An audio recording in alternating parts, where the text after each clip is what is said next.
good night, depending on the time you're watching this, because in Spain right now, the peninsula, we are 5 p.m. East coast of the US is 11, I think, yes, 11 a.m.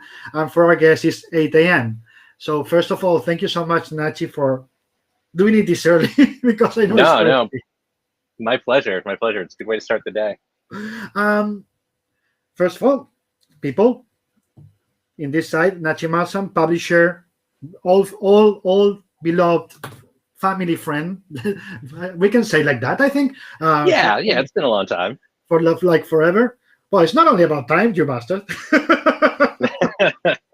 No, all joking aside, how are you? How's things in your neck of the woods? How things are getting better? It's still crazy and better at the same time. Crazy and better. I think crazy and better is a safe assessment. You know, I feel like we've been for me anyway, we have a relatively simplified setup for where me and my family are. So it's been easy to just kind of keep our life simple for you know, the better part of a year now.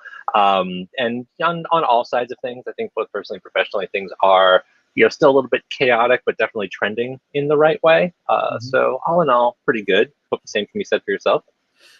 Yeah. You know, as we said before we started, you know, waiting for vaccination to happen. Things, I think Spain is moving in the right direction. You know, AstraZeneca problems aside, you know, we're getting more, same as the US, you know, with each month you get more different vaccines and the numbers of vaccines grow, so it's easier to get everybody vaccinated.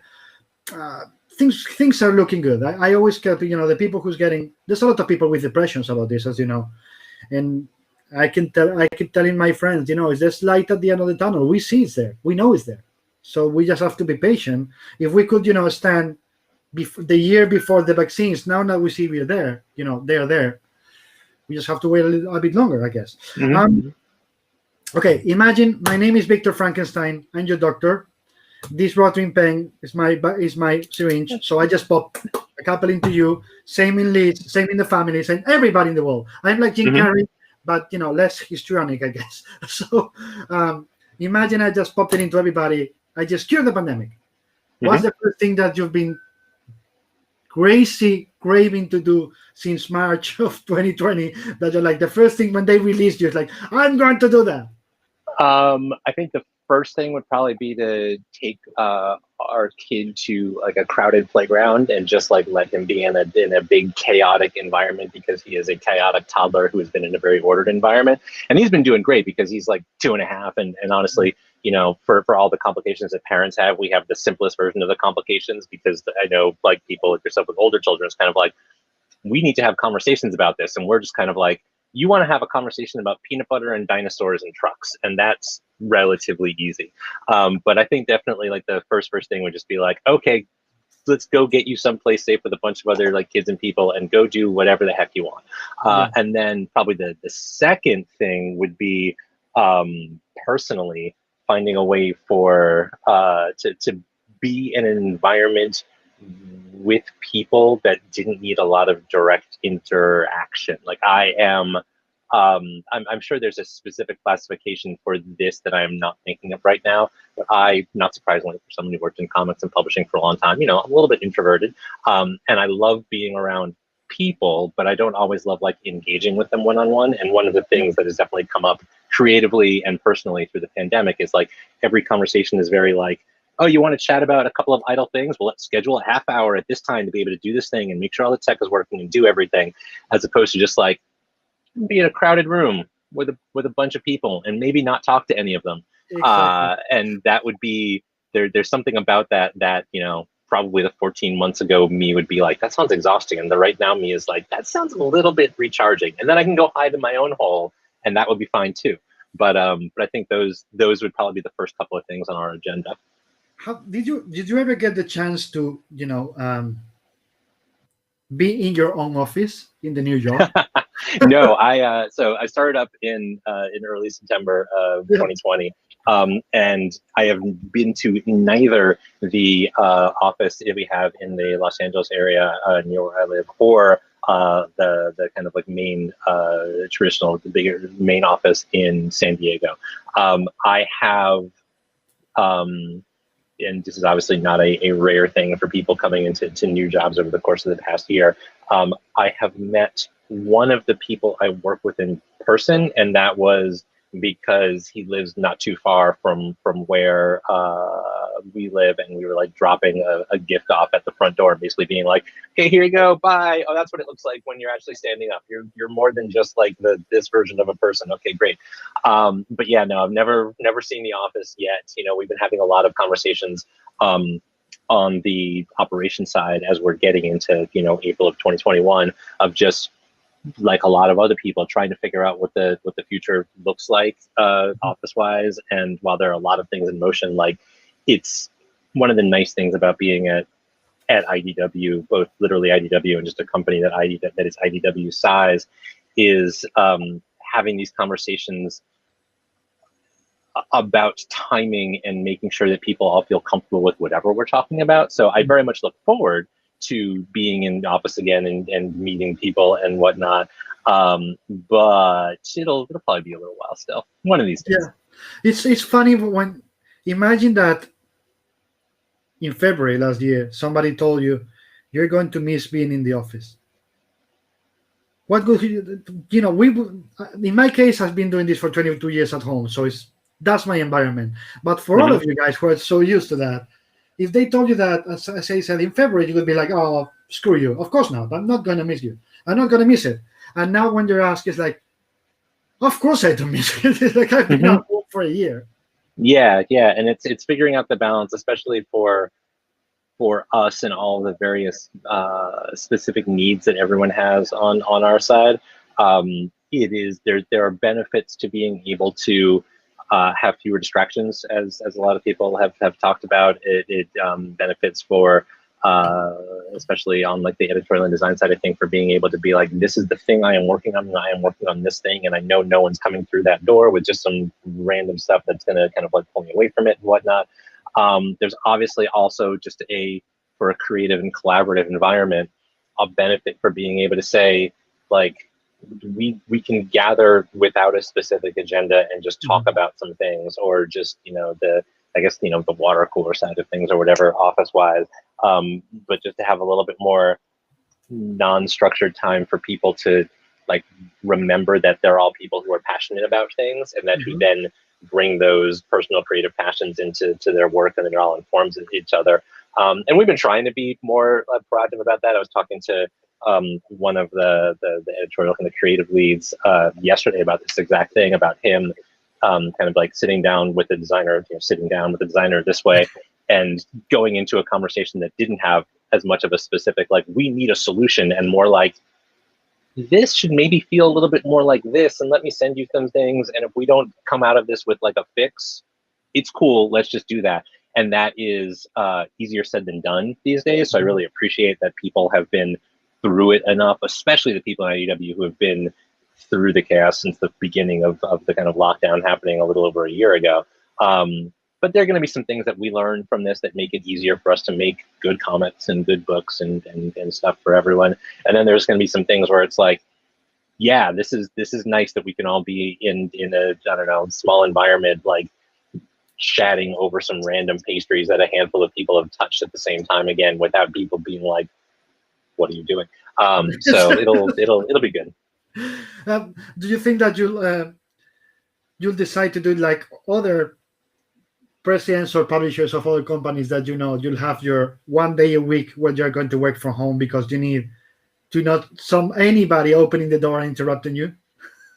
Yeah, I definitely think that. I mean, I think that some element of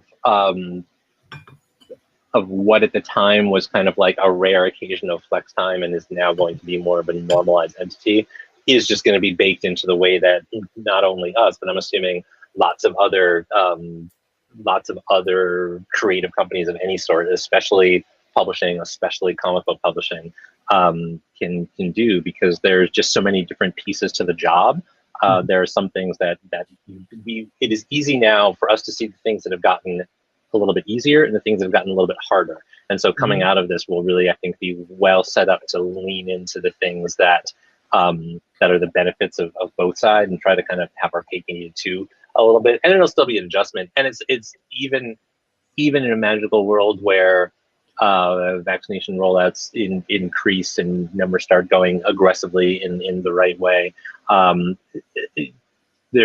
we're also going to, us collectively, and especially me in my position with my direct reports, I want to be able to set up an environment where people know that like we're not going to do anything that makes them uncomfortable, because there's also just like the mental load of all of this. Like I can't imagine someone being like, hey, okay, you know, the magic shots that you were talking about have gone out and we're all good to go. Everyone show up to work on Monday, and everyone getting into the office on Monday, you know, comfortable and calm with their health side of things, and not being like, actually, I'm going to need this entire day just to deal with the fact that I'm standing here again. Yes. You know, that is going to take a little while, and we're going to see that as conventions begin kind of evolving and people are doing things in person again, as stores, whether they be giant shops or the smallest independents, are kind of like getting up and running again.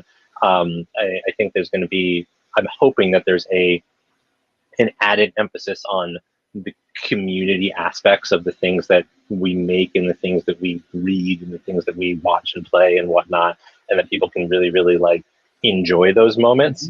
And honestly, I know that there's going to be times where it's kind of like, this is a little too overwhelming. I think that the infrastructure that has been built up kind of communications wise over the past year is also going to come into play. Like I can't imagine that there aren't going to be people who are like, virtual conventions have been an amazing benefit for me, a person who might not have proximity to any of the major conventions or couldn't afford it to do it or whatnot. And just knowing, realistically speaking, that like more virtual panels or more virtual like book launch or promotional events or things that can like bring community together afar will continue regardless of like how much out of the pandemic we are. I'm really excited about being able to take advantage for that as well.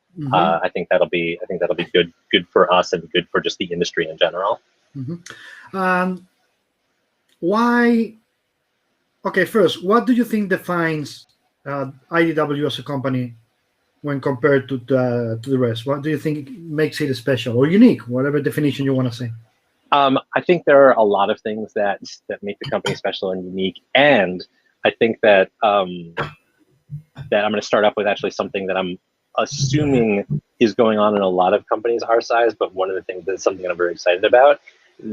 There are a lot of conversations internally about this exact question right now, because IDW has had, you know, it is probably best known for some of our more fantastical or horror-related comics over the years, and that is always going to be a key pillar of what we do going forward. I think that we're also really well known for our strong relationships with some of our like franchise and licensor properties, and as a place that can really bring, excuse me, exceptional storytelling content to existing entities, and you know that we, for lack of a better phrase, you know, play with other people's toys really, really well, and in fun ways that that get people excited and get them coming back. And I think we do really well. And there always has been a creator-owned and kind of like original content-driven part of the company, and that's something that we're definitely leaning into harder now, and will continue to be in the near future. I'm excited that not only that has traditionally been a pillar of our company, but that we're going to be doing more in that space. And then another part, in terms of the pieces that make up the company, honestly, is just the uniqueness and strength of Top Shelf as an imprint, as a company within IDW. Obviously, all of this has happened far before I've been here, so I'm not going to pretend to take any credit for this for a heartbeat, let alone for the fact that, you know, Chris Starr's got the ball running back in the late 90s with Top Shelf. But having an entity within the larger entity of IDW that can really push the boundaries with independent content, with finding new voices, with finding content that all hangs together creatively underneath an umbrella within IDW, even though a lot of those books are wildly different from each other. Being able to have a place for more unique, potentially like idiosyncratic or literary sorts of books is a fantastic benefit for us as well. So I think all of those are pieces that IDW is built on top of. And one of the things I love about the moment right now, like with me coming in a little more than half a year ago, and with a lot of other people in leadership positions within the company being, relatively speaking, new here, is there's just a lot of fresh perspective and a lot of people who are really excited about engaging with that exact question of what should it mean, what does it mean to someone, and what should it mean to someone when they see that icon on the cover, or that colophon on a spine, or anything like that. And I think that there's the pieces of all of that are there now, but it's something that we're going to be really tending to and nurturing as time goes on to have even stronger and more automatic, like, oh yeah, you guys do this, this, this, and this, and that's a good thing. Because the danger for a company like ours, where you can potentially do a little bit of anything, is that you keep adding colors and then you just end up with kind of like soup. And being able to really capture the passions of what the people who are working here and what the creative leads that are working here want to be able to bring to the table is going to be a huge part of finding that balance and not stretching ourselves too thin. Yeah, that's something that I also ask, Daniel Chabon from Dark Horse, that I also asked, Mike Marshall at Aftershock. As I asked about identity, because I believe that's the main point we're all getting out of the pandemic in terms of publishing houses. Of course, we know who Marvel is. Of course, we know who DC is. Although these days, I don't know if they know it. Still, if they're working on their new identity after the Dio era, and you know what I mean. It's going in a new direction. But for you guys, the smaller companies, I guess that's a really big part of what has to happen after or during, the pandemic and after is the identities. But as you said, the moment somebody says, the bulb or the IDW name, automatically think, okay, this is the kind of books they do. This is the kind of books I'm interested on.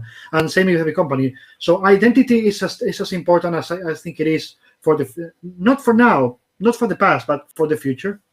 Yeah, definitely. And it's also the sort of thing that obviously is going to be the kind of beacon on the hill and indicator for people when they're looking for the places to bring their stories. We are in a landscape increasingly, literally every single day, when there are more and more people who are excited about bringing their own personal stories to the table. And also, as there are more and more potentially smaller creative companies that might be looking for partners to be able to play in different medium. And I think that it will benefit us greatly to make it easy for all of those creative conversations to be able to say, like, oh, okay, yeah, we've done something like this in the past, and that's how we're looking at it. And then also, obviously conversely, where there is a place where we see an open space within the creative landscape or the marketplace or anything, to really say, like, oh, no one's doing this. Like a couple of weeks ago, there was a concept that was being bandied about internally, and one of the editors was looking for comps, and they were like, I'm having a really hard time finding comps for this. And they kept kind of asking more and more people. And eventually it came down to everyone being like, oh no, this is a good thing. Like it is part of our automatic process to just try to figure out how is a project going to come together and what can we look at. But if lots of people from different departments are kind of like, nothing fits quite right, and it's an idea that everyone's super excited with, well, then that's also a huge indicator to us that, like, okay, then we should probably do this. This is an experiment worth looking at and worth leaning into. Let's not just be beholden to whatever might be trending or whatever might be hot a moment ago or whatever might have spiked last season in the trade or anything like that. And adding to that, what did you think it was? Maybe the word is not missing, because that would be talking, maybe against the people before, and that's not fair. But what did you think could be added from your perspective to IDW when you got there? I think that the main thing is kind of, honestly, a little bit of what we've been talking about right now, kind of clearness in what is desired and what isn't desired. I think that there is always, there's always a danger to being a place where anyone can just kind of just start like throwing stuff at the wall and seeing what sticks, and that can become part of just the, if that works enough, it becomes really, really appealing to be like, all right, we'll just constantly scramble, just constantly sprint in all different directions. And then when we start catching traction with something, I guess just go at it. and it's a sort of creative environment that doesn't allow for a lot of planning in the future, which means that it's much harder for all of the people and departments that we have internally that are literally there to make sure the books do as well as humanly possible for them to actually be properly engaged with. So I think that the well-meaning place of like, I guess, you know, let's just try to do everything.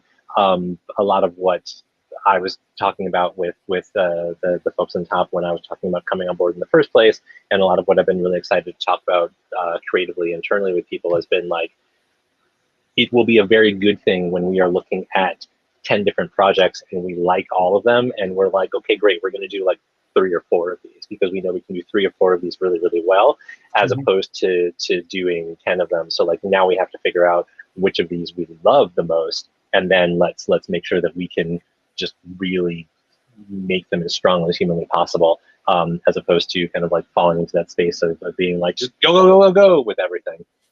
So focus and work with more time to make better choices could be a way to say it. Yeah, and also to be comfortable saying no to things, and to be comfortable with a sense of I don't know, almost like company-wide introspection about what's been done in the past. Like it is very easy in any publishing, and especially in comics publishing, to just be like, but the deadlines, but you know, something's always due, something's always late, something's always coming onto the table, something's always hot, and that makes it hard to be able to take a moment and be like, you know, I'm not I need an hour just because like there's been too much constant noise. I need an hour of just like staring at the blank wall to try to give myself a sense of peace, but an actual like engagement with what you're trying to do, and really thinking about like, am I doing this because it was done like this 5 years ago and we've just run an autopilot ever since? Or am I doing this because it's going to make for the best possible book? Like, is this something that someone's going to love reading? Is this something that the creative teams are going to love putting together? And those aspects like have to be in the front, and they're some of the first things out the window when everything is just subsumed with like sprint. And it's another, and it's also a part of, in the past, I know there have been points where IDW has published just a lot of books, and in the direct market, it's a lot of periodicals come out. And at a certain point, it's kind of like, okay, technically this company could make this many titles, but does it need to? Because that you run into a place where they're maybe not as strong as they should be, or where you run the risk of having something that people love that just becomes like thing number 11 of the 21 things that are coming out within this span, and you're like, hey, I loved it, but like it's just a waterfall of content going by. And I don't mean to make it sound like we're just going to be like, you know, publishing a book a week or anything like that. We're certainly going to, I think we've got a decent spot in terms of the number of titles that are coming out now on the monthly basis, and the number of books that we're doing, both in terms of collections and original graphic novels. But that's certainly going to be in the forefront of our kind of publishing planning and our conversations with our like creative partners on franchise sides and whatnot, just to make sure that we're doing what we should be doing, not just because we can be doing it. Yeah, but that makes a lot of sense, because it's not about, and that's something that I think also that the pandemic has, you know, made very clear for companies, including the big ones, which is don't publish for the sake of publishing. You know, do a selection, and if that month you have 6, okay. If that next month you have 9, it's always based on the selection of the material. It doesn't have to be the same number, but it doesn't have to be the other way around, which is just published for the sake of publishing, right? I have to occupy that spot, have to have 12, 16, whatever every month. And my answer to that is like, no, why?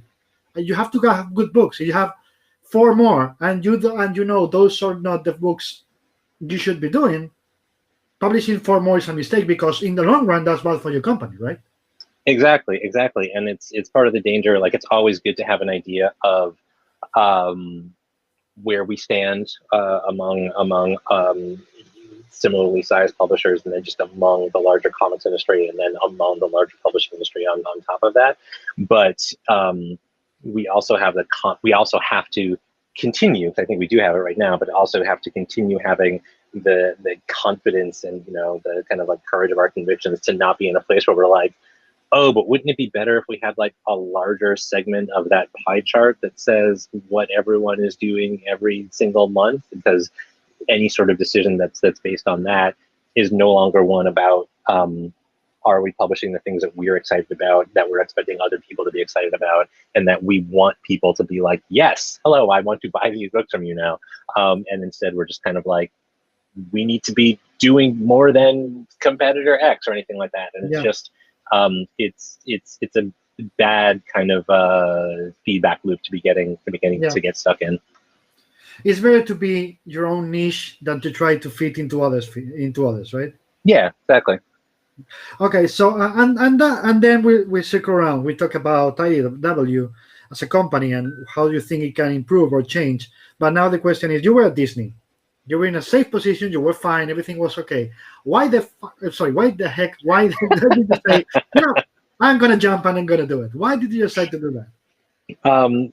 Honestly, because of this place and because of the kind of the potential and the future that I saw here, and that the people who already were here were really excited about building into. You know, like you said, I was at Disney Publishing for the better part of 12 years after being at DC Comics for the better part of 10 years. And the fact that IDW was excited about having a conversation for a leadership role with someone who wasn't just like, yep, I've been working in comics since I was a teenager and I'm going to work in comics until the day I topple over, is one of the things that made me excited about talking to them in the first place. They made it very clear, like, I've always been, my entire time at Disney, I was never, I think it's safe to say I was very far from the comics industry or anything like that. And I got the chance to do some sequential stuff when I was there in different ways. But it was never, you know, I was doing prose and illustrated novels and picture books and coffee table books and all these different things. And they wanted someone with that diversity of experience. You know, they really wanted someone who could come in and say, like, okay, you know, the comics industry, you are still, you know, kind of adjacent to it, and it was the main thing for you for a long, long time, and now you have a lot of experience outside of that, and we want that kind of a mix to be able to be brought into the company because we think it'll make the company stronger. It's just knowing that was a priority was something that made it kind of appealing to me. And then also getting a chance to talk to the people who work here and getting a chance to talk to the folks who are leaders across editorial and sales, marketing and publicity and design and production, and just like hearing the passion that they had for what they had been working on, all of just the ingenuity and what they needed to do over the past year, from figuring out, like, how do we run this company this way remotely in the middle of the pandemic? What are we doing if, like, we can't get books into stores? How do we manage all this? And they did it, and they did it all, and they were still successful through 2020, which I thought was amazing.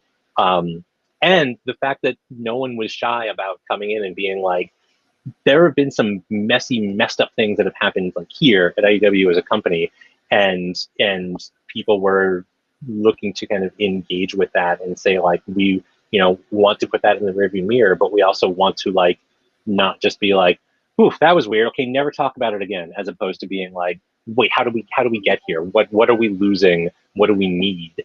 And being able to kind of come in and help provide some of that creative direction and leadership was something that was really exciting to me. And, you know, being at such a unique moment within the comics industry and publishing in general right now, as there's such like a renewed focus on what sequential art can mean to people and what it can do and the sorts of stories we can tell.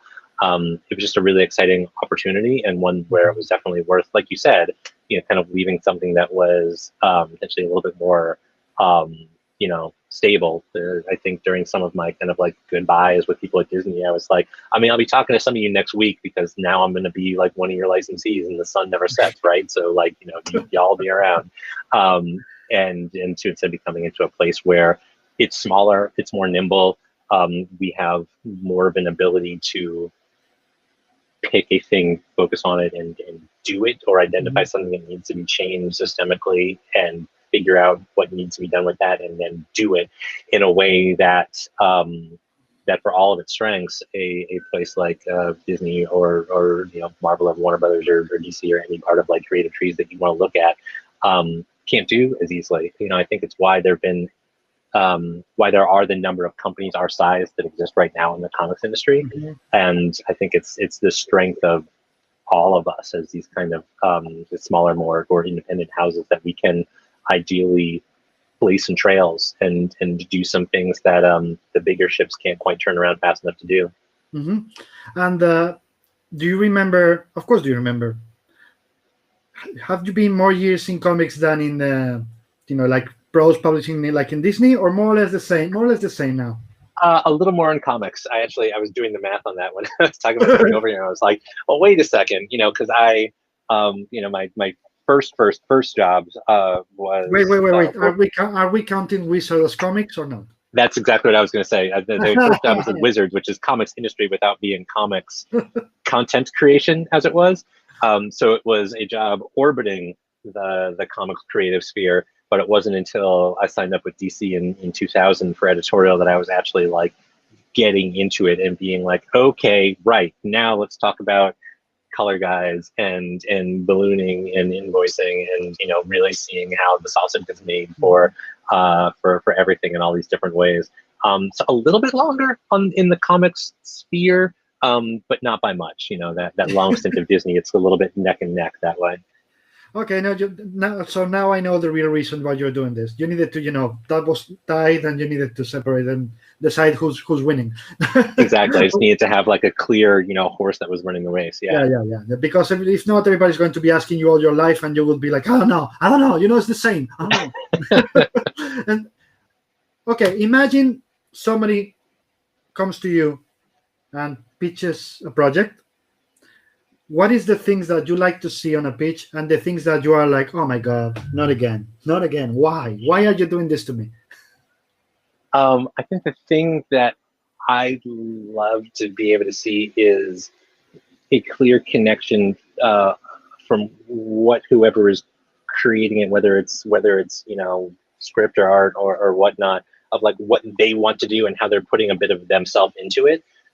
Because especially when we talk about the titles that we do with some on the franchise side, like being able to have stories that feel new and unique and don't feel like, okay, it has to look exactly like this because these are the parameters to which you are allowed to kind of like operate within franchise X or anything like that.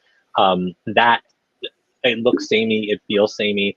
And maybe you can always capture a little bit of an audience because someone's going to be like, "Oh, you gave me that flavor I liked. I like that flavor I like." But there's always a way to do more than that. Just there's always a way to bring something unique to the table and to really inject a bit of yourself as a creator, as a writer, as an artist, as a letterer, as colorist, and anyone to the books themselves. And so that's I'm always looking for some indication of that, of what is this, not even in a way where it's like always new styles, but just I feel like you can tell when someone's got a level of excitement and is really looking to engage on a personal level with the work. And then the other part of it, especially on the originals and the creator-owned side, although this really can kind of go for the more franchise stuff as well, is just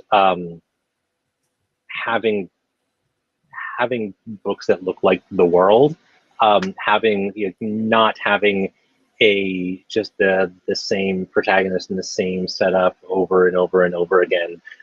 Really being able to have not just a diverse character set or anything like that, but finding ways to make the storytelling feel contemporary, even if it's not a here and now sort of story. Like the best science fiction in the world and the best fantasy in the world, to me, always feels contemporary to its time. And as these things become kind of like evergreen, or as things become classics, the elements and trappings of them that were like from the time become kind of like injected into the DNA of whatever you're talking about. Like if you look at something in the aliens world now, like you know, no matter what year it is, you're always going to have kind of like something that looks like a CRT display and something that feels like big chunky mechanical keyboard buttons and all of that sort of aesthetic, because of, you know, the time either in the late 70s, early 80s when the key parts of that world were kind of coming into play. You know, that level of contemporary feeling and heart to something, I think is key and crucial. And it's going to, if we can do that right, it means that we'll actually be making books for the fullest possible audience today. You know, especially when we talk about all ages, well, we talk about any content, but especially when we talk about younger readers' content or all ages content, like the books have to look like the kids and the people who are in the world, and those aren't all just kind of like the same people over and over again.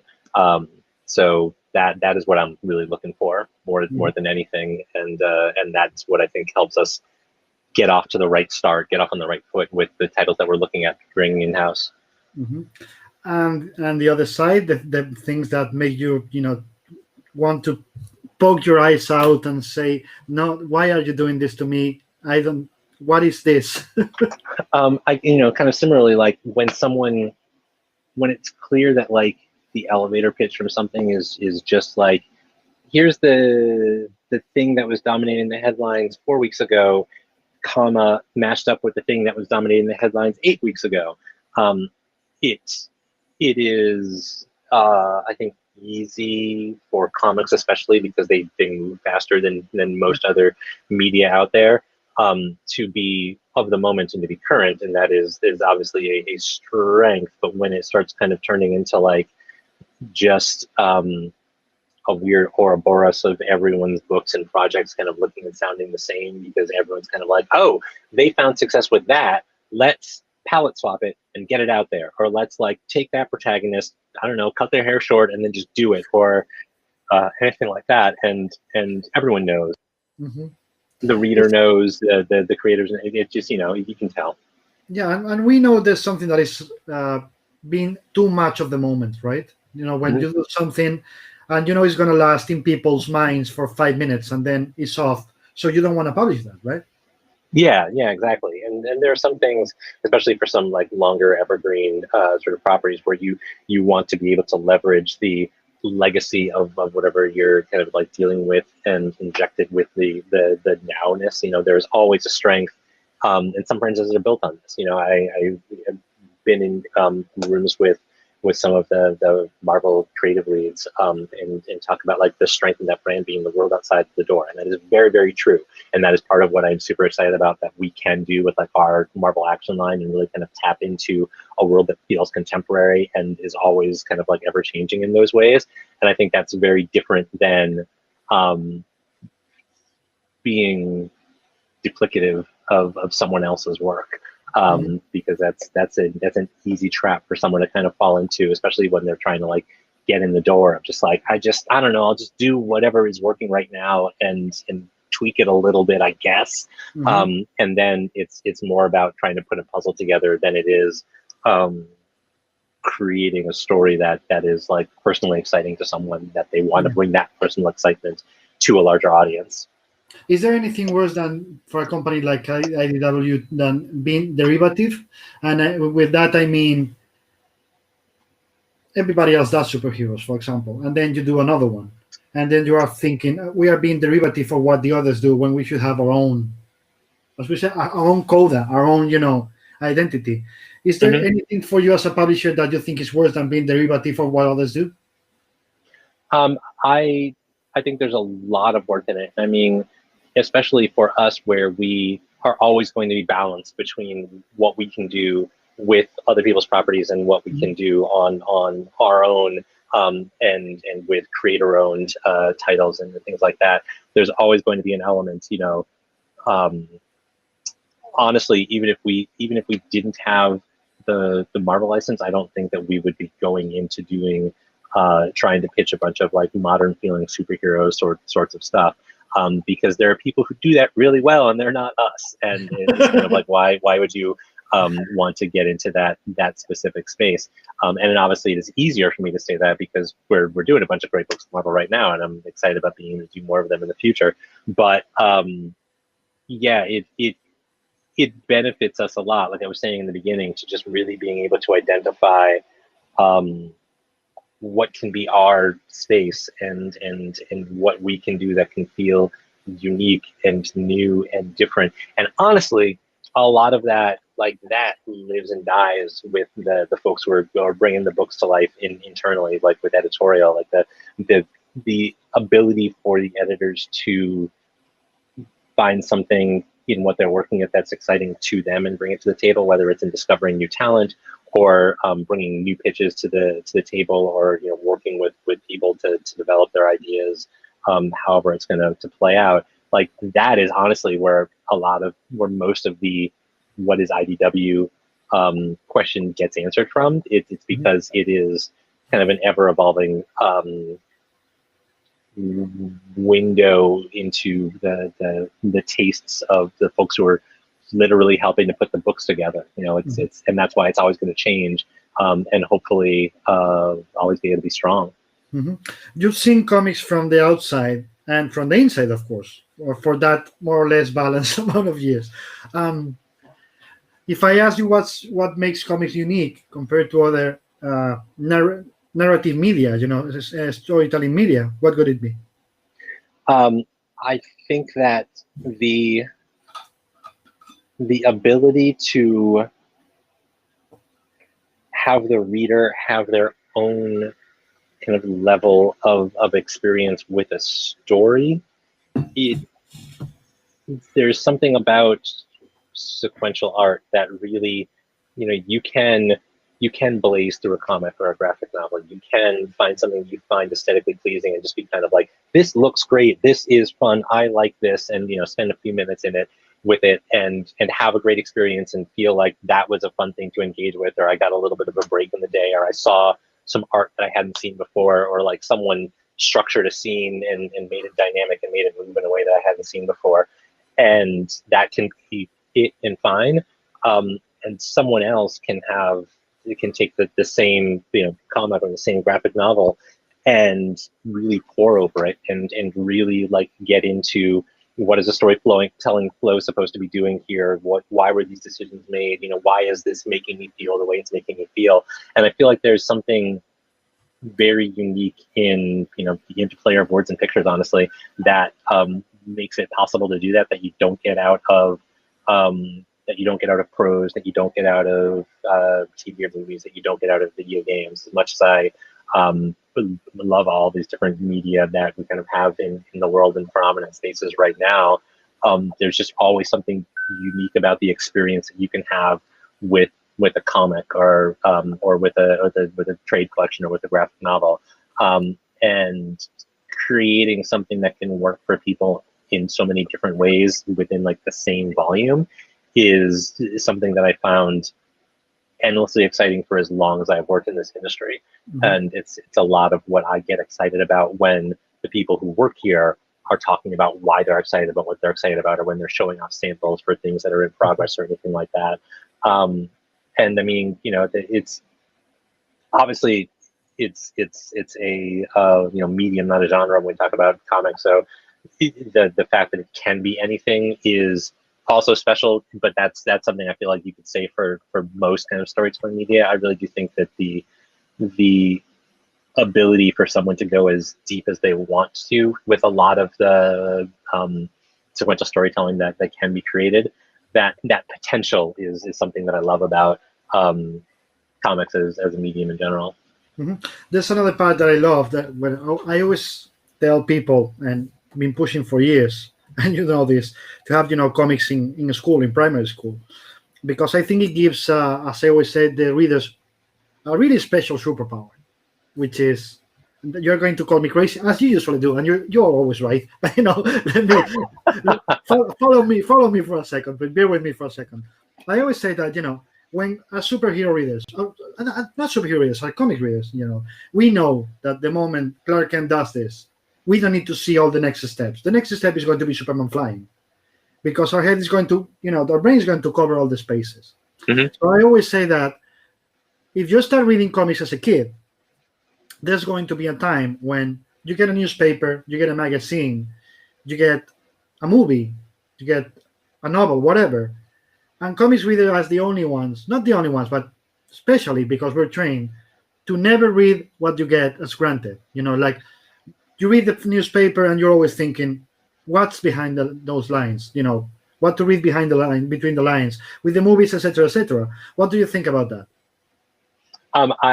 I think that it's very, very true. It reminds me of, there's a part of Scott McCloud's Understanding Comics where he's talking about pacing, and he's talking about, like the blood and the gutter, the moment where like you don't need to show what you're talking about, the literal passage of time, where the tension and the suspense and the questions that get asked from an image happening here, and then here, and then a different image happening here, and your imagination drawing you further into the story because you are invited to be the person saying what happened there in the split second that it takes for you to go from kind of one panel to the other. That is certainly a part of the magic, and that is not only something that enhances storytelling, but like you said, it makes you a better reader. It makes you engage with the story in a different way. It makes you just have an understanding of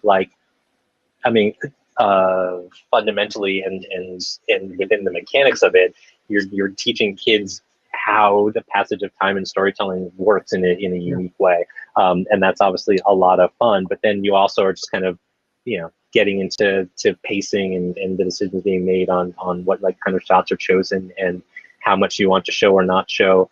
And yeah, I think that there's something wonderfully unique about that with comics, and I think that it's a great way to not just have comics and sequential art in general as something that can be relegated to oh well, this might be great for reluctant readers. This might be great for people who want to be moving into kind of the next level or challenge of something reading, but they might find the giant block of prose too intimidating. That's there, and I was that kid as well. That is definitely a true fact. But there's a lot more to it than that, and I love the fact that, especially in the school and library market these days, there is such a just understanding in so many of the people, like the boots on the ground people who are putting books on shelves and recommending books to go to kids and whatnot, that are also saying, I think you'll love this book because you love this sort of story.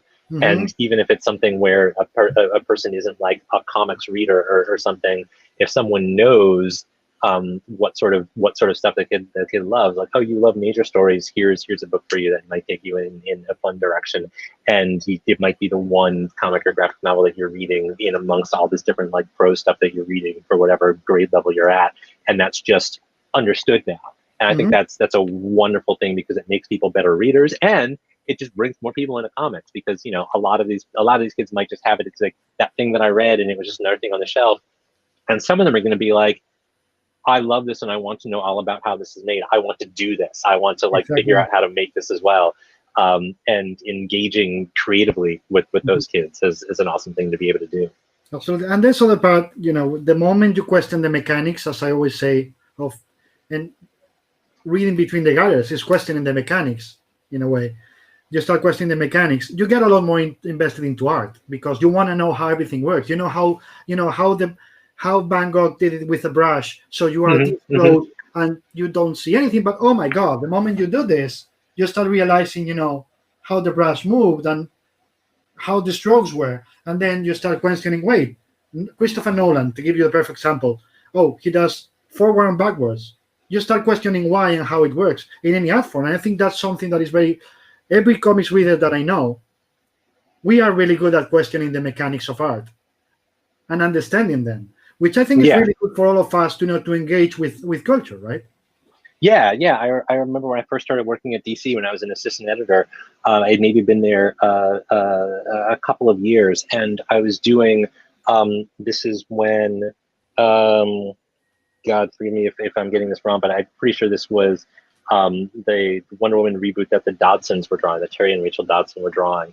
And there was like a scene that was taking place on like the Upper West Side near where I lived at the time. And I was like, oh, they were just kind of asking about reference. And I was like, I'm going to walk home tonight anyway. I'll just take a bunch of photos for you for reference. And, I'll send this off to you in the morning. And you can, use this as the backdrop for this part of Central Park and this part of whatever. And like sending that stuff off and then watching what kind of came back as pages start coming in, that was very different, but you can see how it was. I could see in a new way how that reference was being taken and then modified and pushed and pulled and all these different things to create the flow of the storytelling that they were looking to be able to pull in and create something that certainly didn't feel like here's something drawn over what some rando took a picture of on 68th and Central Park West or whatever. But it was a fascinating look into how art can develop in that way. And like similarly, I remember going to museums at the time, and I had taken art classes in school, and I had friends who were professional artists and whatnot, but it wasn't until I was, again, like working at DC, like, getting literally up close and personal with comics pages as they were coming in, or as I was like helping out with doing ballooning for things, or this is back when we were still using color guides, because the transition to doing everything on computer was like just really coming into focus, and going to museums and being like, oh, I can see, like, I understand why this artist is using cross-hatching and light this way for, something that's in the Frick collection or something that's in the Met. And it was something that came to me because of working and reading comics that never captured me or engaged me in the same way from literally taking classes about some of this stuff. And like that to me is some of that depth of the of the media, I guess, that I love about being able to have people sink their teeth into and again, sometimes someone's just going to read a comic and like read it on the bus on the way to do something else, and they're going to be like, that was awesome, and put it in their bag and kind of go on with their lives, and that's good, that's perfect, that's fine. Absolutely. We love that too. But just the ability to make something that people can really dive all the way into if they want to is it's a magical one. I love it. Absolutely. That reminded me once, many years ago. I don't even know if you were at DC already, but do you remember a book that was called The Power Company? Yeah. Okay, so you were at DC already. So the Power Company, if you tell me you were the editor there, you will kill me now. No, I don't. I definitely was not. But I remember that book. I remember the logo. Ramon Bax was doing one of the issues, it was Strike at Sea or something like that. And he had to do Seattle. Ramon had never been in Seattle, so Kurt Busiek sent a lot of references for that, and Ramon sent it back. And suddenly Kurt was like, "Wait, Ramon has never been in Seattle. No, Ramon is in Spain. Yeah, right. Yeah." And he was like, "I've never seen anybody. This is Seattle. This is real." And Ramon was like, "Well, I just got the photos, watched some videos," and he was like, and Kurt was like, "That's why I love it. He got in so much into doing it the right way. He studied it so much. He made it look real, even not having set foot in there and being on the other side of the world." And that's something also fascinating about comics, right? With an artist gets so invested in doing something, they make it real. Yeah, they really being able to watch it, and part of what I loved, even just being when I was first getting into the industry, when I was an assistant editor, when I was like going to pick up pages from people's houses sometimes because they needed to be turned in, and they would only be turned in if they were literally taken out of someone's hands, for all of the kind of like those were the right, the simpler. It was, oh god, I sound so old now. The comics were on pages, kids. You don't understand. But like being able to really see, this is part of what I love about getting a chance to go to museums again when I'll be able to do so, but especially for comics, where like something that can be hundreds of pages long as a story, but then also like you can take 1/100th of it, and like that is literally a work of art unto itself. And because of just the way that it all works, like having a handful of panels on a page is a beautiful and unique work of art, as well as being like this tiny grain of sand in a larger piece of storytelling that's being created. But being able to like see it and hold it is a great part of comics that you just don't get in other media, really. Absolutely. You just reminded me when you mentioned before Scott McCloud, when I had him here, he only spoke for 3 hours. with for Scott, I think he's more or less his average.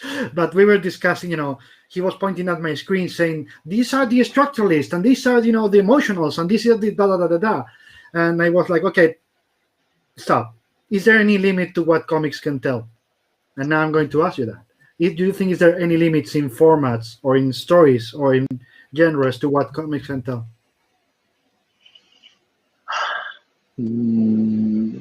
Yeah, there shouldn't be. I feel like the biggest challenge, just from a pure sensory aspect, and there have been books done that have captured this. Like, I think the biggest challenge is probably mechanically being like, if something is all about like how something smells. I feel like just like getting to the brass tacks of it, when you're kind of like, can comics do everything? Automatically, I'm like, yes, comics can tell you about the creation of the universe, and comics can tell you about the internal angst of someone who's going on a date for the first time, and comics can tell you about like the power of something that will like never exist, like someone taking off from the earth with and flying around and like shooting lasers out of their eyes or whatever. Like, comics can do all of that. Comics can explain to you like the peacefulness and serenity of like watching snowfall or steam come off a coffee cup. If you were, and so this, and because comics can, in my mind, do everything and anything, it automatically becomes kind of like, all right, but how far do you have to push it to break it?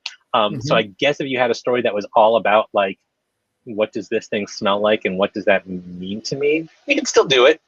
We're publishing books right now. There are a couple of books that are coming out from Top Shelf that are all about kind of like people in culinary fields, both Onion Skin from Edgar Camacho and another one from a Scottish artist and writer who's The Delicacy. So it's funny that I think of that and I'm like, oh wait, no, we're doing that right now. But I feel like that would probably be mechanically a biggest challenge. But even that's just like a kind of, well, actually moment within me, the larger statement of like, no, it can do anything. And it can do anything. And like one person can do anything. It's not like, I'm sure you could probably say the same thing about, movies or games of different types for that scope. But like, for being able to really say like, and a person with like a pad of paper could create that right now and depending on their skill level, do it well. But as you said before, sorry to interrupt, as you said before, a single person can create the beginning and the end of the universe. And in the same issue, talk about the angst of somebody being in the room because of the pandemic, not being able to live. Yeah. And that's in the same, going from one panel to the next, you can do the same thing in comics. I don't think any other art form can do that. Yeah, no, I don't think so either. So the short answer is comics can do anything, and I love them for it.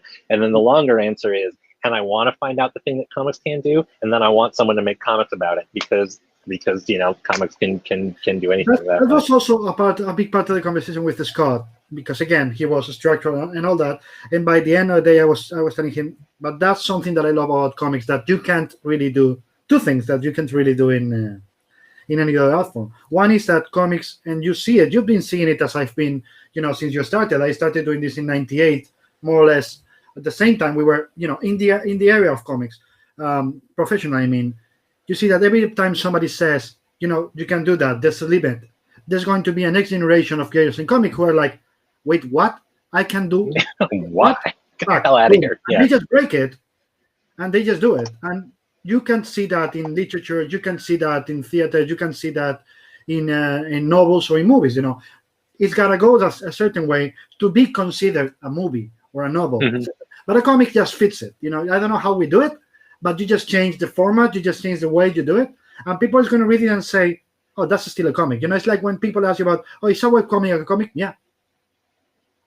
You read it sequentially, right? Yeah. So, is it still a comic? Or not even exactly. Or you don't even do sequential sometimes, and in our head we are going to still identify it as comic because of the balloons or the onomatopoeias, right? Yeah, no, definitely. And I think that it's funny because it's usually the more successful things where people are like, well, this can't be comics, it sells too well, right? And it's kind of like, no, it's still comics. You just, it is too good, so therefore it can't be that thing you're thinking of. That means it's still comics. That means that having a myopic understanding of what it means to be comics is something that's a bit of a non-starter. And like you said, the people who are doing the next thing are going to be the ones who figure that out the most, because they'll be the ones who I'm going to come in and be like, well, obviously it's really super hard to be able to, like, you know, convey smell or taste or whatever. And they'll be like, no, it's not. I just did it. Like, oh, that is a part of, I guess, what makes me excited about all art, about someone coming in and being like, I know you said that, and I know you believe it because you've been doing this since the late 90s and whatnot. And I've been doing this for 3 years, and I'm going to tell you why you're wrong. Like, that is an awesome part of just the creative process in general. Oh, you can't make kids like comics. Hi, my name is Raina Tegelmeier. A million comics. Or, right? or Dogman or anything like that. You know what I mean? Is remember the mantra in the 90s? Oh no, kids don't like comics. And I was like, no, they like them. They simply don't publish anything they care about. Yep, it's like, no, you know, and then having to go through the limbo like slog of like, oh my God, comics aren't for kids, and like comics are first, comics aren't for kids anymore, and then, you know, 15 years later, comics aren't just for adults anymore. What do you mean? It's not all just like grimdark, you know, boots on the ground, nasty, heavy, chunky inked pages or anything like that. How can this be? This is the thing I love, and it can only be one thing. And yeah, you know, there are plenty of people who have been reading comics for decades now who have never read superhero comics. There's plenty of people who have been reading comics for decades that have only read superhero comics, and all of them are right. Like, because it's just, what do you want to engage with, and are you getting something out of it? Hopefully, no one is ever dismissing something out of hand because of the genre or the age target. I think that one of the biggest challenges that we have at IDW is making something that can be for that we can know who like the core fan might be, but that we can also make something that isn't exclusionary. You know, I think that you can make a story about a young man or a young woman's journey in some way, shape, or form that is going to have added resonance to people who have lived that experience, that can also be enjoyed by people who haven't lived that experience.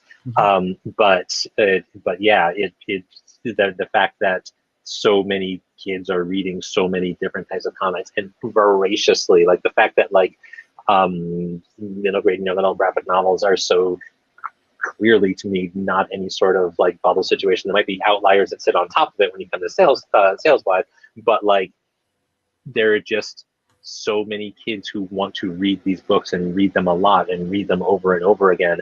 And you obviously see it from the number of players who are kind of getting into the space more and more and more. And all of that is a good thing, because it's just like, oh, good. Now, even more specifically for this kind of age range, even more ideally, like 8 to 12-year-olds or 12 to 14-year-olds or whatever are going to have stories that will be personally resonant to them. And if you do it right, then, you know, 45-year-old guy with a very specific lived experience can also read that and enjoy it and you know, and learn something from it and be a better person for it. And then the other thing that I was talking to, that I always, this is my mantra, which is the other thing that only comics can do. And it's going to sound weird. Again, it's me, so you know it's going to sound weird. Comics is the only art form that can defy Einstein's theory of relativity. I mean, I guess, you know, taking red as law, that you can do anything, but how? This is movies. Yeah. The Arrow of Time. This is a novel, The Arrow of Time. This is theater, The Arrow of Time. This is a comic. You can just stop it for 20 pages. You can move backwards, forwards, stop time, space, manipulate time and space at every time. And it feels, which is the important part, as part of the art form. In movies, you can do a flashback. It always feels jarring, because you are trained, or movies have to, you know, always move forward. But in a comic, you don't have to do that. You know, I always think that in any other art form you can't, but for comics, it's just natural for us to say, this is a moment, this is the next one, and then the next second I do this, and somebody's going to say, wait, they just moved back in time. Yeah, and I mean, and I love that people have that not only can you do that, but like you can play with it and you can have fun with it. I think that we've got now more than ever, there are lots of characters that enjoy breaking the fourth wall in various ways, and as playful and as funny and as gag related as all of that can be, it's also like you're making people think about how time friggin' works, right? And how all of that plays into storytelling when you've got, you know, your 4-panel grid and your person in panel 3 taking something from the person in panel 1 and something different from panel 4 forward. It's like, oh, right, you're like you said, you are shattering the concept of how linear time works. You are making a tiny little Escher loop out of a couple of panels of a sight gag, and then you can also build an entire story out of that. Like I love seeing people play with like time travel and stories when they're talking about like doing it thematically like that because of that exact thing. You can do it very confusingly cinematically, but I think you just have a different experience. And part of it is also because of the reading experience, right? The part of it is because you can actually look at it and be like, wait, and like go back 4 pages and like engage with it again in a way that is much more organic than like stopping the flow of something. Like I don't like stopping a movie to go, you know, to get another glass of water or to like fill up the teacup or anything like that. And so something is always, you know, it's presented as like, you're doing this, you're on this ride. And you're like, oh, I guess I am. But the personal interaction that goes in with comics, again, in a way that plays differently than it does out in games or any other sort of like interactive media, it just invites all of that. And yeah, I love the idea about leading into it and being just kind of like, here is this storytelling form that can like tell you a 3-panel gag and can be, you know, X, Y, and Z, or it can break time and space itself. That is a fun way to have people engaging with it. That's amazing, because what you just mentioned, I always put the example, you know, of Watchmen. Issue 1, you have Laurie in the background in a scene. She's just there. But then on issue 5, she's in the foreground, and you see, oh, that's the same, exactly the same. 5 issues later, and now we're focusing there, telling us Laurie's story. So like 5 issues later, they moved back, and it didn't feel jarring at all. It's just, it's just part of it. It's just part of the structure. And as you said, there's something that you just mentioned that is amazing that I didn't think about before, which is, it's not only about that, it's about de-engaging the reader. No other art form can have, the reader can just decide, yeah, whatever, and 5 seconds later, like, you know what, I'm going to go back 30 pages and just stop there. You know, the pacing is determined by the reader. Whether we are, you know, the master manipulators, creators, we can tell the reader, go faster, you know, I'm going to do smaller panels, you know, doing the manipulation so you read faster, but the reader just going to say, fuck it, no, I'm going to go back and read that because I loved it. And that's, there's no other art form that can do that, right? Giving the reader so much power. Yeah, and that's why it's such a fun challenge to also engage with, and being like, well, how do I manage this pacing? How do I do something? What the hell was I rereading recently? It was one of the early volumes from Blade of the Immortal, where it's just kind of like, okay, here's a giant fight scene that's taking place in just kind of like a bam, bam, bam, bam, bam series of moments of times, and it is hard to not engage with it quickly. Like I always find myself kind of like reading through scenes like that have a lot of dynamic motion and whatnot, very like with the speed that it kind of like should be happening, and then going back in and trying to kind of like appreciate it panel by panel as like what was actually being done here, and how are you doing something that is like forcing me through the book faster, because that the fact that the power is completely out of the creator's hands as soon as they like put something down onto paper, if you're ancient, or screen or whatever, is, you know, like you're giving up that power, but then you also obviously want to be able to say like, but this is how I'm envisioning it. So like, can you as a creator really force someone to engage with it in the way that you want them to at least once?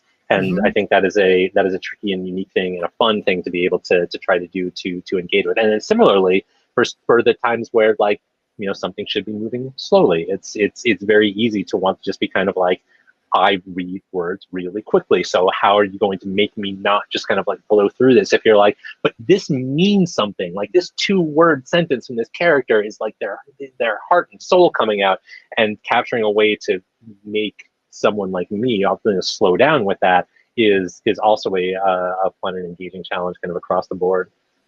How important is for you? How important is silence for you in a comic? Vary in so many different ways. I think that you know, we do some amazing silent books. There's some stuff that I was reading when I was catching up on a bunch of top shelf stuff. Corgi, I think it was, that Chris Starrs was talking to me about, because the 5th volume is coming out recently, and if I'm not mistaken, there's barely a lick of dialogue in in any of it. So it's possible to do something that has all of the storytelling baked into it that is completely silent, but then just as a tool, as a way, like you would in music, to really kind of like capture someone's attention or emotionally try to like direct or engage with them, and do kind of like whether it's a straightforward kind of like quiet loud quiet thing, or just even indicating, you know, the energy of someone kind of like having an introspective moment or taking a breath. I love the way that people can play with silence, and it is easy to try to just kind of like cram, you know, every panel with as many words as possible if you're trying to convey a lot, and sometimes that can be the right way to do it, especially if you're trying to create some kind of like staccato energy, or just the kind of ramblingness like I'm doing now with anything.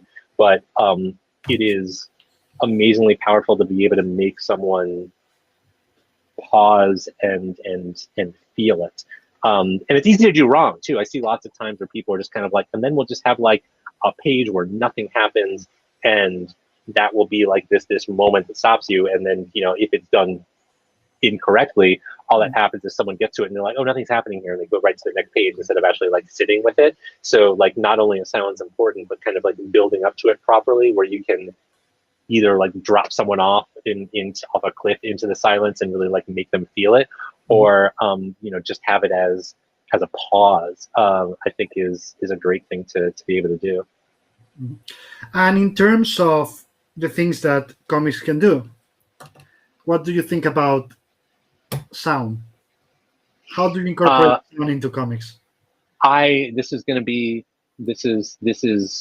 so much of everything we're talking about is just me feeling old, and I'm okay with that. But remember what I always say: we are not old; we're vintage. This is true. We are just we are approaching our something, our peak time for someone to top the tops off of us and put us in the cups. The sound is always kind of vital and uniquely vital to the experience of comics, because obviously you are visually indicating something that needs to be coming through orally for people, and that is a unique challenge in and of itself. It is one of the things that I love about original art, when an artist is looking to do sound effects themselves, or when something is actually lettered on the board, and you can really kind of like see how it doesn't how sound effects can be worked into the flow of the page, because that is where they can actually be the most impactful, as opposed to if something is kind of like actually literally layered on top and done as either an afterthought or as something that's trying to kind of like fit into a larger existing Tetris puzzle of what they're dealing with on a panel basis.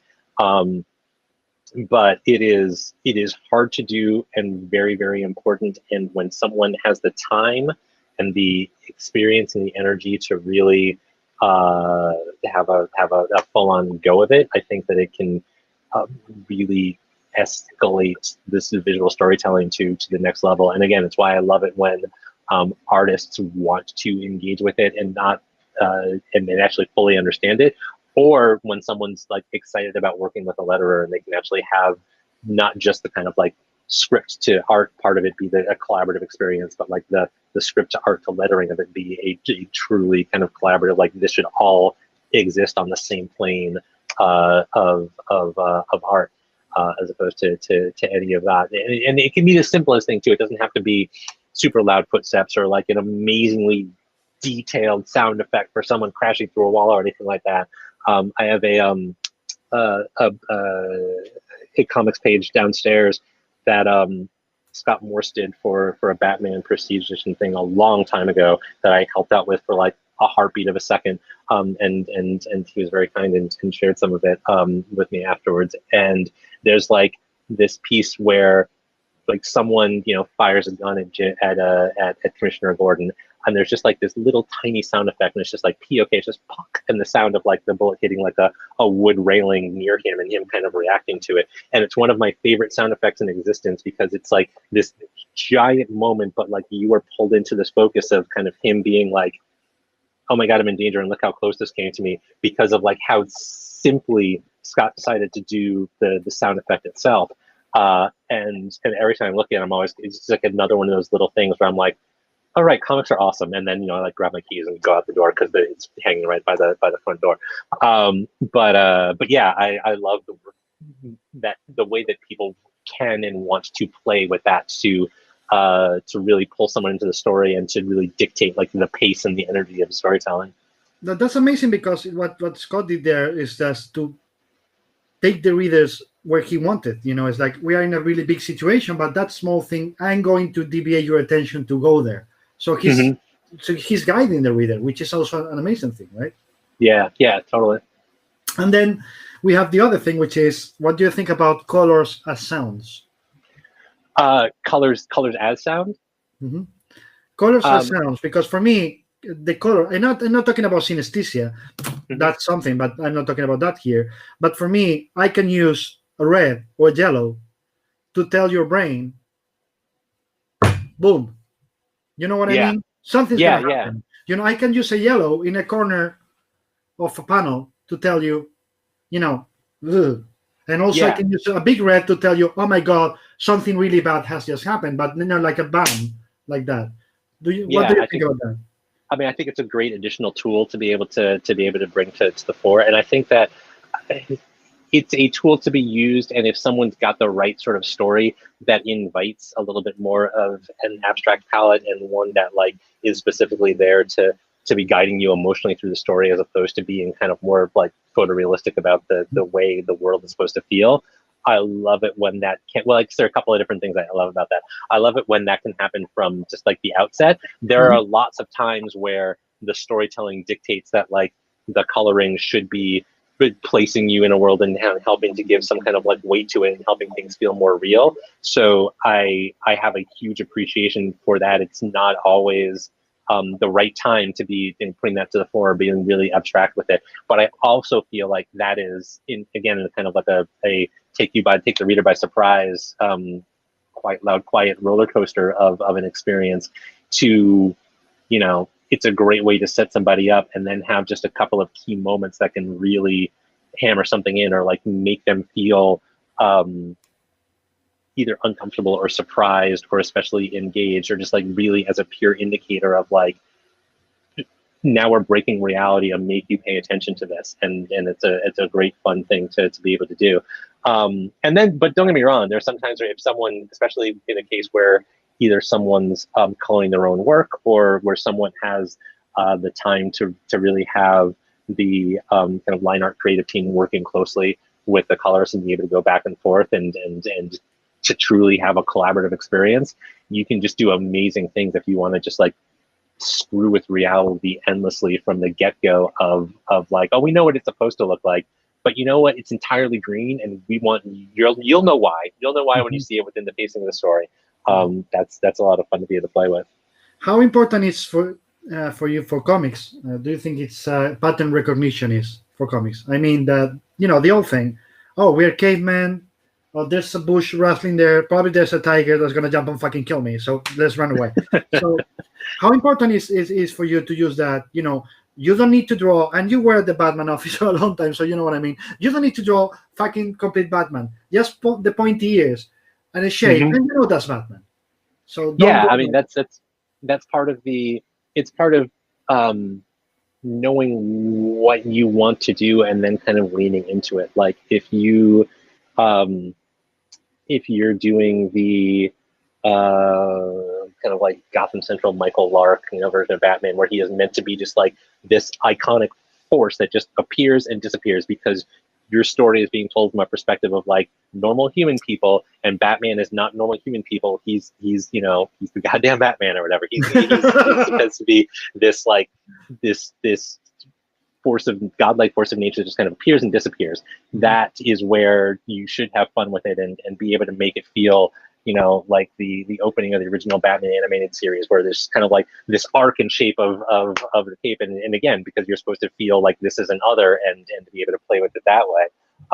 And then similarly, if you're doing something where the entire point of the story is like, here is the person behind this, here is the weight of the world, here's all of the literal weight that is supposed to be imposed onto this like fantastical character. Like there was some art that some of the editorial team is showing me for one of the upcoming issues of the Last Ronin, the Turtles book that we're doing right now. And that is very much meant to be like the lights are fully on and you feel the weight of this fantastic situation, these fantastical characters. And when you get into some of like the action scenes and whatnot, they certainly start applying all of that dynamism to it and being able to play and having the kind of like iconic moments that you would expect. But it is like balanced and buoyed by just being able to have the weight of the world and matching the mood and the tone of the story through the art. And that's like a good place to be able to come in and say like, oh no, I don't want to just have this character be a blur, even though we'd be able to sell you with the silhouette and the unique way this character looks within the world, no matter how many other fantastical characters and creatures are within that world. It is important to us to like have you feel the time and the weight and the energy that has gone into these characters. So it's super important to be able to be played with both ways. But I guess the point of that little journey through different characters and franchises is like the intent is the most important thing. As long as you're doing it on purpose, as long as you're coming to the table and being like, yeah, it's a streak and you can see some scallops here and you can see like a little hand here and you get it and that's the point, then that's great. If someone's doing that because it's just kind of like, I didn't know what to do, so I did this because I knew I could get away with it. But then usually the reader can tell that as well. Yeah. But that's like, I was discussing it the other day with Adam Glass, and we were agreeing that when somebody creates a script that is not a script, a comics script, it's like, I'm going to try to sell this to Hollywood. It's like he was telling me, those are the worst. Those are, because everybody can notice the reader can notice in a million of a second. They didn't even need a second. The first panel, they know this is crap because it doesn't work. How many times have you have to suffer through that crap? No, yeah, I mean, a lot. And it's funny too, because especially now that there are so many people who have worked in comics and then in other entertainment media as well, like I also feel like you can really tell when someone does have something that might have started off as like, oh, this was a pilot that I couldn't get traction on, or this was like a script idea I had, but I think worked really well as a comic too, and they know comics enough where like they'll break. I've had conversations with people that have been like, well, here's the thing that I was trying to write for whatever, and just so you can see like what the full story was, and then here's my kind of like outline for how it would work as comics, and they've already gone in and deconstructed it because they know you can't just be kind of like, here's your pan shot of your establishing thing of this building, and then we're going to swoop into this thing, and then we're going to do all these things that like linear that time-wise don't work within sequential art, or just like you said, it shows and you can tell, even if you don't have an intricate knowledge of how comics are put together, you just kind of look at it and you're like, this isn't as exciting as this other thing I just read. It's because it feels wrong. And it is definitely something that I know myself and other people have seen a lot, but I also really, really appreciate, again, as time is going on and people are like, I can do this as a comic, I can do this as a short, I have this animation idea that I think would make for great comics, and not just comics in the sense that I'm going to put my storyboards and bind it together and sell it someplace, but like actually as comics. That is a unique, challenging ability for a creator to kind of look at their own thing and be like, all right, I'm going to take it apart and I'm going to put it back together, except for this media, not just kind of like cramming the square peg into the round hole of something else or anything like that. Just in the hammer. Yeah, exactly. Like, I will make you comics. I don't care how comics work, but I'm just going to hammer it. It doesn't work, guys. But like you said, I mean, there's too many good stories out there. There are too many strong publishers out there, and honestly, there's just too many ways to do it. Like, there are people who have amazing stories that have zero interest in taking them to other publishers because they're kind of like, this is my thing, I'm going to do it myself, I'm either going to print it myself, I'm going to put it online and do whatever. And like, we're competing with that as well as with the titles that other companies are putting out, whether they be huge multinational corporations or small independent companies like ourselves or anything like that. And you have to be willing to kind of like engage with that and acknowledge that, like, oh, someone's going to see through that, so like we can't do that because no one's going to buy this. We have to be able to honestly have that conversation early with people.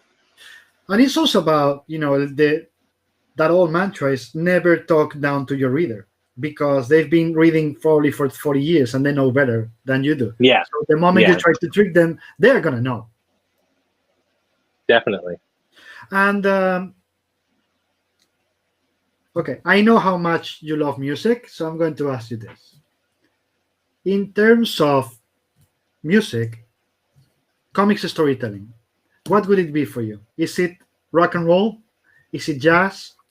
Or is it rock and roll, jazz, or a symphony, opera? I mean, I think that much in the same way that that comics are a medium that so many different things can be overlaid on top of. Part of what I love about comics is that like it can be those different things. Like someone can throw something together themselves or carefully craft something themselves, but have it have all of the energy of the like loudest and fastest 1 minute 45-second punk rock song. Like someone can put something together that makes you, when you're reading it, feel like you're in, a sweaty basement watching a show, and that you have that energy and all of that there. And then similarly, someone could put something together so finely crafted that like really kind of like carries you through the emotional highs and lows and does the kind of full dance with words and pictures that can do what an opera can do or what a symphony can do. And the fact that the same creator could potentially do both of those things in different ways if they were trying to kind of like flex different creative muscles and do something differently is part of what I love about both music and comics. Like obviously one is easier, and just because it's easier to write a super short song that is fast and loud and got to hook to it or whatever doesn't mean that it's less than anything else. Much in the same way that someone putting together their own comic over the course of a weekend and like really capturing the energy of it and getting it out there and doing it isn't less than someone who spends, for me, like 5 years crafting a 300-page magnum opus or anything like that. But yeah, it is a lot of fun in both of those ways. And to run and hopefully not torture this metaphor that you've laid out too much, the collaborative process that is involved in both, potentially, like to varying degrees, is also part of what I love about music and what I love about comics. You can have someone who's just going to like craft an entire album themselves and like take you on this amazing sonic landscape themselves, whether it be something that's multi-layered or something that's kind of like raw or whatever, much like you can have that in comics. And you can have someone who's going to be like, I brought 5 people together and we made music that is truly greater than like the literal sum of its parts. Like we as a group made something that none of us could have made individually. And similarly, when you have the right team together in comics, when you have a writer and a pencil and ink or a color and a letterist and people who are all in sync and can do that, that's when you can really have something amazing in the comics medium as well. So I see them as kind of the same in that they have a lot of potential. I don't know, I'm sure a musician might disagree with me with this. I don't know if you could like, start and stop time in the entire universe with music like you can with comics like we were talking about. Although I'd love to have someone prove me wrong with that. But yeah, I think that they echo each other a lot. And that's what I love about both of them. I'd love to see music doing that too. Honestly, it's like a thought experiment. That would be amazing. Yeah, right. Somebody just sent me a text saying I didn't ask you about something, and they're right. When you were talking about create your own, you guys just hired Mark Doyle. So the question from that person is, of course, that person loves Vertigo, Black Label. That's a creator.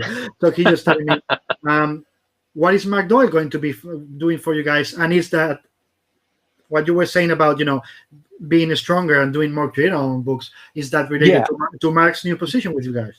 Definitely. I think that both Mark Doyle came on board really, really recently, and I couldn't be more excited about. And also Erica Turner, who's a senior editor in our kind of originals department, who came over about a month and a half or so before I did. Both of them are kind of like singularly focused in a way towards looking towards the future of what our original business and what our creator-owned business is really going to look like. Not to like throw anything out with the bathwater or anything like that, because obviously we've been doing those books. IDW has been doing those sorts of projects for a while now, but to really have the dedicated focus and to be able to work with everyone across the various editorial departments and find the best products to come to the table. But yeah, he's been here a couple of months now, and there's some stuff that I'm going to be very excited when we're at a point where we can start unveiling the curtain on in the near future. That both he is working on directly and that people are working with him on, and then similarly for Erica in her spaces as well. There's definitely a lot to come as we're getting into the next couple of years, though, for that original space. It's gonna be really exciting. And don't worry, no, guys, I'm not going to ask him about the new titles. That will come. That will come. This is not that kind of show. So yeah, no. There's stuff that we're a little bit further out from, but there are some signpost moments within 2021 when I think it is safe to say that people can be expecting to hear updates from us on in these ways. There's a lot of new blood in this company, and there's a lot of super talented people who have been here for a long time. And I think that we are really well situated to take advantage of both and to get the best of both worlds out of what new things that a refocused IDW can be bringing to market in the next couple of years, and the shelves in the next couple of years, for both honestly the direct market and for the trade. There's just a lot of cool stuff in all directions coming. You will see. It'll be announced. And last thing, because we've been at this for 1 hour and 30 minutes, so yeah, we need to go back to your life and work and start your office morning. So last one is, where do you see yourself in the next 4 or 5 years, or even farther down the line? Do you see yourself always staying in this being comics or around comics business, or you are like, what, in maybe 5-10 years I'm going to say enough, I'm going to become a music producer and find a way to stop the universe with music? Right, exactly. That challenge, barring that challenge, I have, this is a combination of kind of, I guess, being fortunate and being able to take advantage of the opportunities as they have come and chart my own path through the industries. I have been working, in these capacities since I was like 17 years old. And I have basically had 3 jobs since then, between being at Wizard for a little bit, being at DC for a while, being at Disney for a while, and now 4th job being here at IDW. It's funny. This is something that I was talking a lot with our CEO about when he was interviewing me for the role, and we were talking about potential futures for the company as well. That is not an accident. Everyone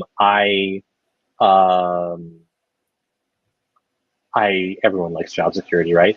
I like security, but I like, even more than that, feeling secure in the place that I am. That, like, I'm not the sort of person who wants to be like, oh, it's been 24 months, time to shopping around so I can make sure that I'm getting the maximum value of myself out there. I do not begrudge that. I know a lot of people who do that very, very well. And that is an important challenge for people to have when that is something that is very important to their core values. That is just not something that is very important to mine. I intensely enjoy working in creative, collaborative environments. And ever since the first things that I ever worked on that were published in any kind of way, like making zines with friends in high school level things, like that, the seed of what I loved, sitting in a literal basement in the Hudson Valley, making some like 8-page things with some friends of mine. Like, there is a direct line from that to what I am doing right now. And because of that, you never know what the future is going to bring, but I certainly don't have any intent of bouncing around. I think that this is a fantastic opportunity to be at IDW right now in this capacity. There's a lot of things that we're still figuring out. There's a lot of things that we're doing really well, and there's a lot of things that we are having fun actively engaging with that we are not doing very well, but we want to do better. And it's not just a matter of like solving challenges or fixing a broken system or figuring that out kind of like puzzle-wise, but there's so much potential here. There's so many amazing books that are coming out right now. There's so many supremely talented people that work here right now. And I'm thrilled to not only be working with them, but to ideally help to create a structure and environment that they want to continue being in, because that's the sort of environment that I'm going to want to continue being in. So, you know, I'm not the kind of guy to bounce around too much. I'm also, you know, I've worked in this industry long enough that I also know what I want and what I don't want, in a way that I could never have said in my 20s. So, you know, I certainly have zero intent of kind of like suffering through anything in that way. But it's part of what I like about being in this chair, both literally in my attic and then eventually hopefully in an office with my coworkers. You know, the issues that might have made me want to bounce before are now the ones that are in our hands to solve, to be able to say, like, this is the environment we want people to work in. This is what people should be comfortable with and all of that. So, you know, I want to make the sort of place that I want to be in for as long as I can. By the end of the day, is you want people to be feeling the same way you do, right? If you feel like you want to stay, they're going to want to stay too. Yeah, exactly. And that's, you know, no one stays in any one place forever, nor should they. And people should always be encouraged to, you know, make sure they're getting what they're worth. No one should have to like work themselves to the bone to be able to scrape by just because you're lucky to be here, kid. It's friggin' comics. All of that is horseshit. Everyone, and it's easy to peddle out to people, but it is the sort of stuff that just makes people burn out. It's the sort of stuff that makes that sucks the life out of people for the sake of a company and leaves them as little husks on the side of the road. And I have zero interest in perpetuating any of that. And I'm hoping that I, working with the people who are also in charge of parts here, can make a place that as many people as possible see a future for themselves in. That's going to be the sort of place that I want to work in. Absolutely. And with that, you know, we have to end with that. That was amazing. I'm not going to make it any better. Time. What's going? Thank you for taking the time to chat with me. No. Thank you. Thank you for being here. Above all, Nachi, love you, miss you. Yeah, you as well. We're dying for our, you know, 6-year-old to meet your 2.5-year-old, you know, finally. I know, me as well. I see the pictures and I know we're talking about how time moves so much in this interview. I know that time is linear in the real world, but at the same time I see pictures and I'm like, oh my God, your daughter's huge now. How did this happen? Yes. So last time we saw each other in person was, if I'm not wrong, a month before you at least had the baby. You guys had the baby. Yeah, she was in the breakfast place in, I don't remember the name of that. You know what I mean? Yeah. That's how crazy it is with time. So right, exactly. It may be linear, but for me it's not. It's like you remember, wait, what? That was 2 years and a half ago. Almost. Wait, what? Yeah. And for you, like, know, right? 26, like, wait, what? Exactly. It's like, did we come unstuck? Is this really happening now? I guess so. But yeah, hopefully before too long, we'll be able to all say hello in person again. I very much look forward to that. Yes.